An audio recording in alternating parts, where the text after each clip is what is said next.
મારું નામ સ્વપ્નાબેન છે, અમારું રહેવાનું વાડી વિસ્તારમાં.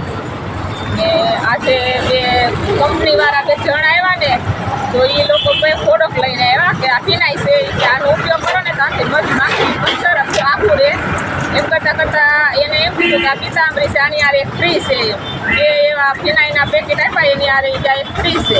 તો એને પહેલાં લોટી સાફ કરી, ફરી પાછું કીધું કે હજી એક મારી પાસે પ્રોડક્ટ છે એવું કે આનીથી કે સાંધી સારું થઈ જાય. તો મેં એને સડા આપ્યા, તો એને એ સડા થોડા કરીને મને પાછા આપી દીધા. એ કે આવ્યો પછી એને એવો મને પ્રોડક્ટ આપ્યો, તો એ મને વાસ આવીને તો મેં એને કાઢીને ચેન આપી દીધો. એ ચેન એને ઓગાળી ગરમ કરીને એને એ ઓગાળીને લઈને વયા ગયા. પછી મને ભાન આવી કે અમારો ચેન તો અડધો થઈ ગયો, લઈને વયા ગયા. જે ચેન જે અડધો છે એ અડધો લઈ ગયા ને અડધો છે ને અડધો વયો ગયો એમ. બરાબર. 1,30,000 હતો, એમાંથી અડધો વયો ગયો, અડધો છે. આજે કેટલા વાગ્યાના ગાળામાં? 1 વાગે, સમય 1 વાગે. બરોબર. મેં કે લઈને વયા જ ગયા. સીધું મને કીધું હમણાં નહીં જોતા. એ પછી કે અમે વયા સાહેબ પછી જોજો તમે. તો એ નો ગયા, પહેલાં મને ભાન આવી, તમે જોવી તો છે અડધો એ વયા ગયા સીધા.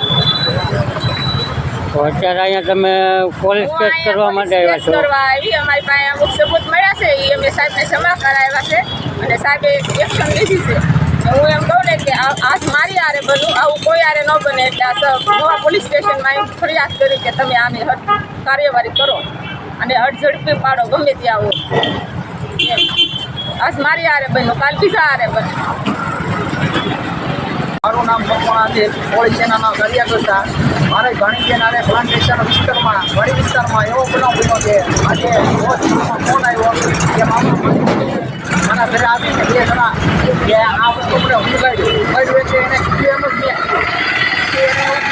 સડા કાઢી આપ્યા. સડા કાઢી આપ્યા ત્યારે ભોઈને કીધા તમે તાત્કાલિક જોતા નહીં.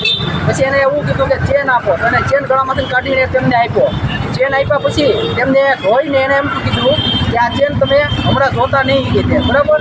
તોય કે મારી ભાણી કલાક પછી ભાનમાં આવી. પછી એને ખ્યાલ આવ્યો કે આ હું છું એમ. પછી ચેનને સડા કાઢ્યા તો 2માંથી 50% ચાંદી ને 50% સોનું બે ઓછું નીકળ્યું. ને 2 વ્યક્તિ ફરાર છે. અત્યારે સીસી કેમેરામાં આવી ગયા છે. સાહેબ પાસે ફરિયાદી કરી છે, સાહેબે ફરિયાદી લીધી છે ને સાહેબે એક્શન લેવાનું ચાલુ કર્યું છે. સાહેબે કીધું કે આ ગાડી આ વ્યક્તિના નામ ઉપર છે. ને સાહેબે એને ગાડીવાળાને ફોન કર્યો ને ગાડીવાળાએ જેવું કીધું કે આ ગાડી જે તમારી ફાઇનાન્સમાં જોટાઈ ગયેલી છે, ફાઇનાન્સવાળાનો નંબર હું તમને સાહેબ આપું છું, તમે એ કે તેમને ફોન કરીને પૂછો આ ગાડી કોને વેચી છે. સાહેબે અત્યારે એક્શન લેવાનું ચાલુ કર્યું છે ને સાહેબે તપાસ ચાલુ કરી છે.